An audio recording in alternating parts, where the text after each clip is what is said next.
ഹേ, നമ്മുടെ പുതിയൊരു വീഡിയോയിലേക്ക് സ്വാഗതം. ഇന്ന് നമുക്ക് പുതിയൊരു സ്റ്റോറി കേട്ടാലോ. പഴയ വീടിൻ്റെ മട്ടുപ്പാവിലെ പൊടി പിടിച്ച മുറികൾക്കിടയിൽ ഞാൻ ആ പെട്ടി കണ്ടെത്തി. അതിനു മുകളിൽ 10 വർഷത്തെ ഓർമ്മകളുടെ പൊടിപടലങ്ങൾ അടിഞ്ഞുകൂടിയിരുന്നു. വിറയ്ക്കുന്ന കൈകളോടെ ഞാനത് തുറന്നു. ഉള്ളിൽ പകുതി തുന്നിയ ഒരു നീല സ്വെറ്റർ. ആ നൂലുകൾക്കിടയിൽ ഒരു കത്തുണ്ടായിരുന്നു. ആ കത്ത് കണ്ടപ്പോൾ എൻ്റെ ശ്വാസം ഒന്ന് നിലച്ചു. അന്ന് ആ ശപിക്കപ്പെട്ട ദിവസം എനിക്കിപ്പോഴും ഓർമ്മയുണ്ട്. അച്ഛനോട് ഞാൻ ആക്രോശിച്ച ദിവസം. നിങ്ങൾക്കെന്നെ മനസ്സിലാകില്ല, എൻ്റെ സ്വപ്നങ്ങൾക്ക് നിങ്ങൾ തടസ്സമാണ് എന്ന് മുഖത്ത് നോക്കി വിളിച്ച് പറഞ്ഞപ്പോൾ അച്ഛൻ്റെ കണ്ണുകൾ നിറയുന്നത് ഞാൻ കണ്ടില്ല. മറുപടി ഒന്നും പറയാതെ കണ്ണുകൾ തഴന്നു. യാത്ര പറയാതെ ദേഷ്യത്തോടെ അന്ന് ഞാൻ വീട്ടിൽ നിന്ന് ഇറങ്ങി.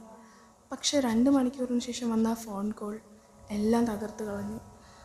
അച്ഛൻ ഇനി ഒരിക്കലും മടങ്ങി വരില്ലെന്ന സത്യം ഉൾക്കൊള്ളാൻ എനിക്ക് വർഷങ്ങൾ വേണ്ടി വന്നു. ഇന്ന് ഈ പൊടി പിടിച്ച മുറിയിലിരുന്ന് ഞാൻ ആ കത്ത് വിടർത്തി. അച്ഛൻ്റെ പരിചിതമായ ആ കൈപ്പട.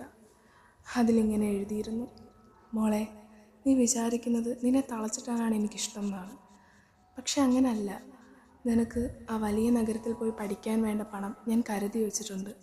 പുതിയ കാറിനോ വീടിനോ വേണ്ടിയല്ല, നിൻ്റെ സ്വപ്നങ്ങൾക്ക് വേണ്ടിയായിരുന്നു എൻ്റെ ഓരോ സമ്പാദ്യവും. അവിടെ തണുപ്പായിരിക്കുമെന്ന് കേട്ടു. അതുകൊണ്ടാണ് നിനക്കായി ഞാൻ ഈ സ്വെറ്റർ തുന്നുന്നത്.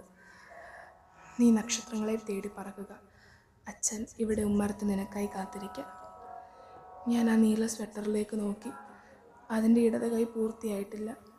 അതൊരിക്കലും പൂർത്തിയാവുകയുമില്ല. അച്ഛൻ്റെ ആ അവസാന സ്നേഹം നെഞ്ചോട് ചേർത്ത് പിടിച്ച് ഞാൻ ആ പൊടി പിടിച്ച മുറിയിൽ തളർന്നിരുന്നു. അച്ഛനോട് അവസാനമായി ഒരു മാപ്പ് പോലും പറയാൻ എനിക്കായില്ലല്ലോ. ചില സ്നേഹങ്ങൾ അങ്ങനെയാണ്. നമ്മൾ തിരിച്ചറിയുമ്പോഴേക്കും അത് കാലത്തിൻ്റെ മറവിൽ മാഞ്ഞു പോയിട്ടുണ്ടാകും. സ്നേഹിക്കുന്നവർ കൂടെയുള്ളപ്പോൾ അവരെ ചേർത്ത് പിടിക്കുക. കാരണം ഓർമ്മകൾക്ക് ഒരിക്കലും ഒരാളെ തിരികെ തരാൻ കഴിയില്ല. സ്റ്റോറി ഇഷ്ടമായാൽ ചാനൽ ഒന്ന് സബ്സ്ക്രൈബ് ചെയ്യണേ പ്ലീസ്. അപ്പോൾ അടുത്തൊരു വീഡിയോയിലേക്ക് കാണുന്നത് വരെ ബൈ.